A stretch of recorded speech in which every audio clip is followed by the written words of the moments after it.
経営者が望む税理士というのは、合法な脱税を教えてくれる税理士です。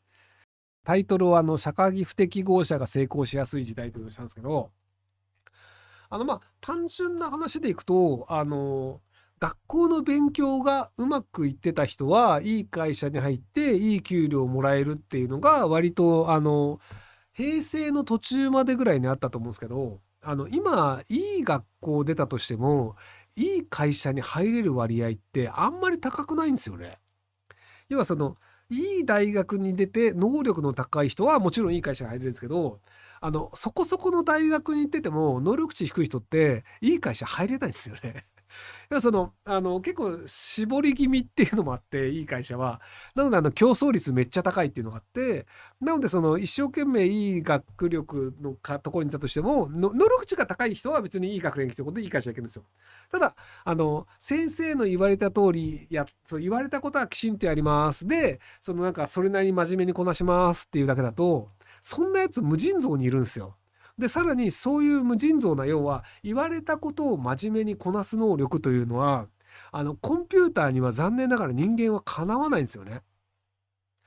なので、僕、経理の仕事とかを結構進めてるんですけど、多分30年ぐらいすると、経理の仕事なくなると思うんですよね。要は全部機械ができるから。で、今、経理の作業とかも、紙で保存しろって法律があったんですけど、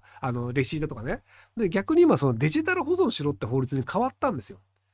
で、今はもう、現金で会社同士の取引で受け取ることってほぼないんですよね。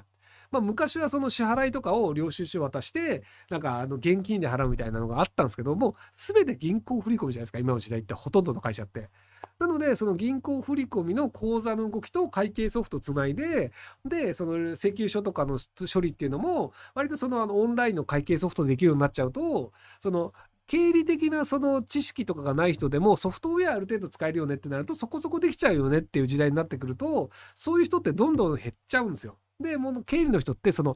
面目で言われたことをきちんとする能力っていうところで評価されたりするので、でその後にじゃあ会社のCFO 的な会計とか、じゃあどういう戦略にするべきかっていう、会社としてこれは資産としてうまくやることによって表向きのバランスシートは良くなりますよとか、で逆にこれはもうバンバン使っちゃって研究投資っていう形で経費で落とすようにしましょうとかっていうのが、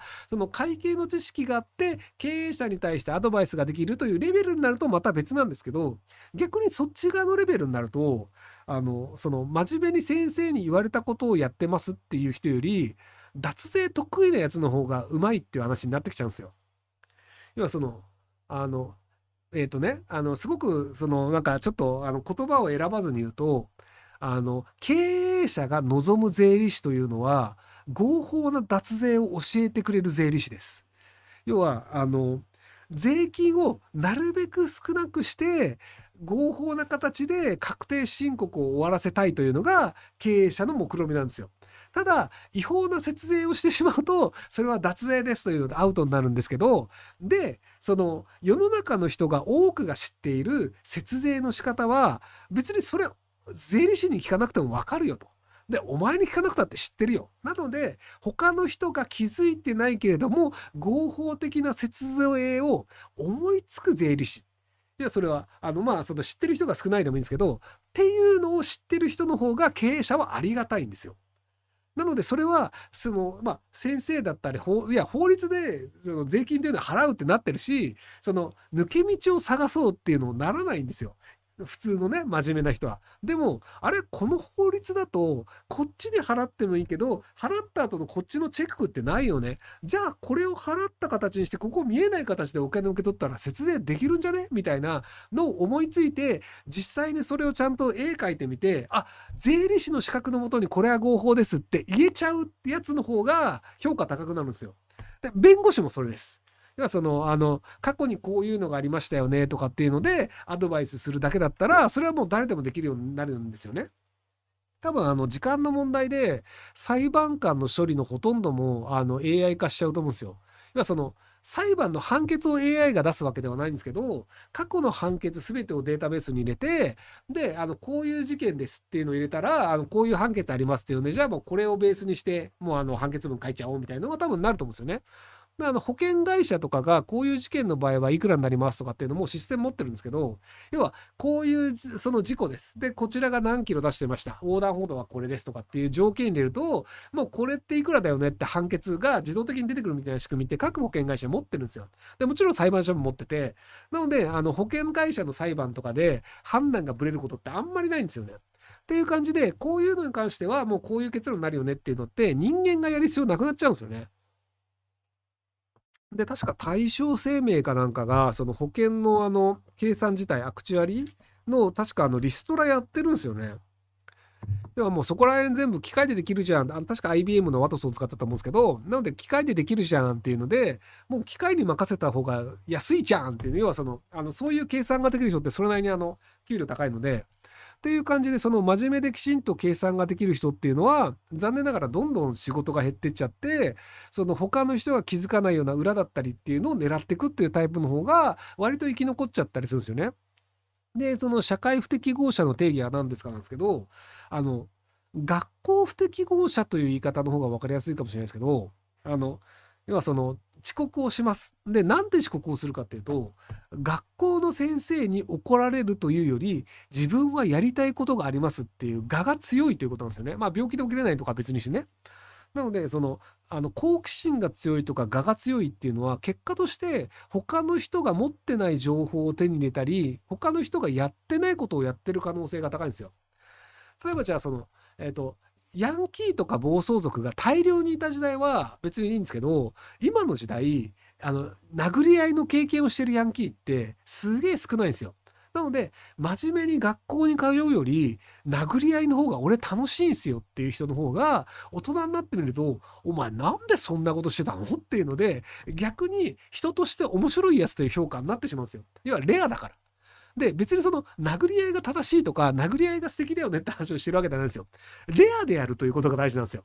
なので、殴り合いしてる人ばっかりが集まってるところに行くと、もうみんなが殴り合いしてるから、別に何の価値もないんですけど、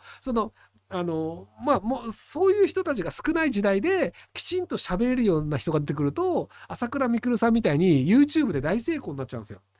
要は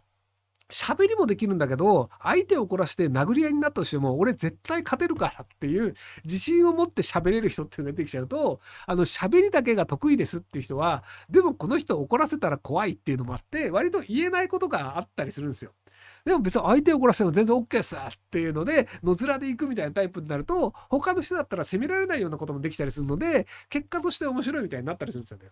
なのでそのレアさっていうのは、要は学校に適合した人っていうのは、レアであるとノーマルであるっていうことで価値、要は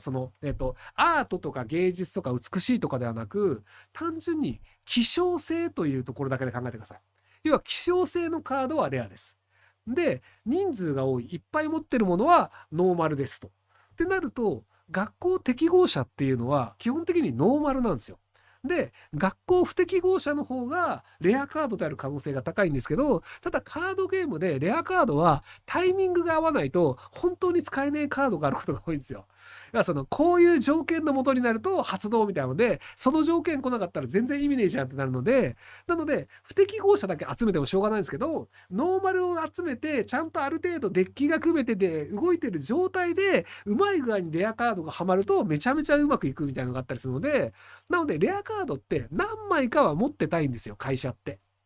なのでノーマルカードは買いが利くんですよ、いっぱいあるから。こいつやめてもノーマルカードっていくらでも入ると。ただ、うちのノーマルカードはこうですと。で、うちのノーマルカードに対して、うまく作動するレアカードっていうのは、探すのが難しいんですよ。例えばじゃあ、ホ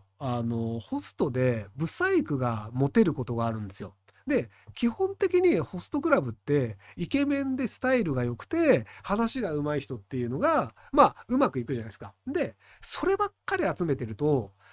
イケメンだからきっと騙されるんだろう。で、話も上手いからなんか騙されそうだから怖いみたいに考える人がいて、でもうちの店って話し下手でブサイクでオタクがいるんですよっていうと、その人だったら怖くないから話をしてみたいって言って、その気持ち悪い見た目のブサイクな人と話をするっていうのにお金を払う人というのも現れたりするんですよ。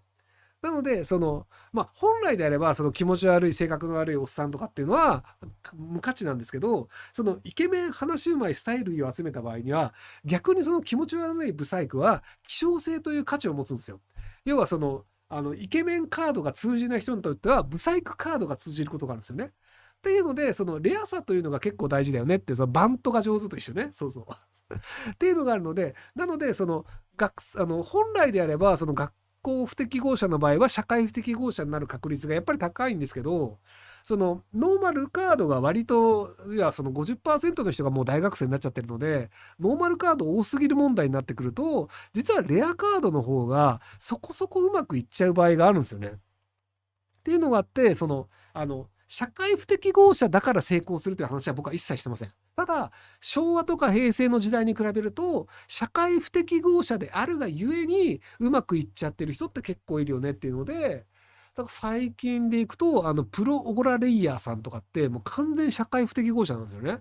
あの、おごられて食ってますっていう、ただの小じなんですよ。昭和の時代いっぱいいたんですよ、小じって。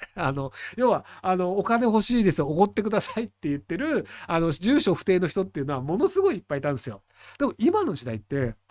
住所不定でおごってくださいっていう人が、むしろ数が少ないんですよ。要はホームレスとかって喋れない人多いんですよね。喋れるホームレスで、しかも風呂入ってるから綺麗で臭くないんですよ。要は綺麗で臭くなくて喋れるホームレスってなると逆にそれがレアなんで、じゃあ話してみたいとか私の話聞いてくださいみたいなのでおごってくれる人がいて、でお金を払ってでもおごりたいみたいな人も出てくるっていうパターンで。で、あと最近成功例でいくと、ニャルラさんっていうめちゃめちゃオタク趣味大好きな人で、沖縄育ちで、確か匂いがわかんないのかな、鼻が利かないとかだった気がするんですけど、で、うつ病とか患ってて、割となんか精神的にいろいろ厳しい時代もあったみたいなんですけど、で、そこのなんか精神的にいろいろ厳しい時代のこととかを含めてゲームを作ったんですよね。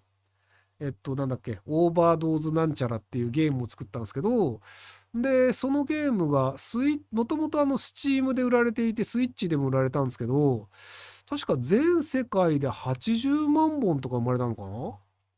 ら割と今大きなメーカーがゲームソフト出しても、そのなんか30万本ぐらいで、うまく売れたじゃんみたいな話なんですけど、割となんか世界で80万本とか売れちゃってたりするんですよ。ニーディーそれです。はい。ニーディーガールオーバードーズ、それ。はい。なので、割とニャルラさんがおかしな、人生を送ってるっていう体験自体が、いろんなお薬も飲んでるので、で、そこら辺のその体験自体が、彼が作品を作る時にうまくいったっていうのがあって、で、そこのニーディーガールオーバードーズの、会社の社長が、もともとドワンゴっていう会社の新卒で入った、斉藤大地っていう社会不適合者なんですけど、僕、一緒に仕事をしてたこともあるんですけど、本当に仕事しないんですよね。ズンビールっていう、シューティングゲームを作ってるズンさんっていう人と、僕で、ビールを作って超会議で売るっていう企画があるんですよ。で、それをやる上で、そのビール屋さんのとこに行って、打ち合わせをして、どういうビールを作るみたいな話をするっていうのと、あと、それを録画しておいて、動画を使って、その超会議のプロモーションをするっていう、2つの業務があるんですけど、で、斉藤大地さん、新卒で入ったところで使えねえっていうので、どんどん使えないレッテル貼られて、で、結果としてそのズンビール担当になったんですけど、まずそのズンさんとビール会社の人が打ち合わせをしてる時に、斉藤君は全く口を挟まないんですよ。何にもしないんですよ。で、何にもしないので、カメラを回すのかと思いきや、カメラも回さないんですよ。だから単にビール会社の打ち合わせにのこのこついてきて、そのビール飲んでゲラゲラ笑って帰るだけなんですよ。で、誰が撮影してるかっていうと、たまたまついてきてるゼクーさんっていう全然関係ない人がカメラ回してるんですよ。で、ゼクーさんが聞き化して、ズーさんこのビールどうなんですかねとか、超会議に向けて一言とか、なんか一生懸命インタビューも回してくれてて、で、なんか斉藤くんはそれ見て、ゼクーさん偉いっすね、みたいなこと言ってて、いや、お前の仕事だよ、みたいな。っていうので、結果としてドワンゴ辞めて、で、仕事も一回独立して失敗して、で、そのニャルラさんとやったのがうまくいって、今ボロ儲けしてるみたいなんですけど、なので、なんか、まあ、その社会でうまくいく人っていうので、まあもちろんその勉強もできて人に好かれてうまくいってますっていう人もいるんですけど、なんかそうじゃないクソ野郎が成功する割合がなんか昔に比べて結構上がってる気がするんですよね。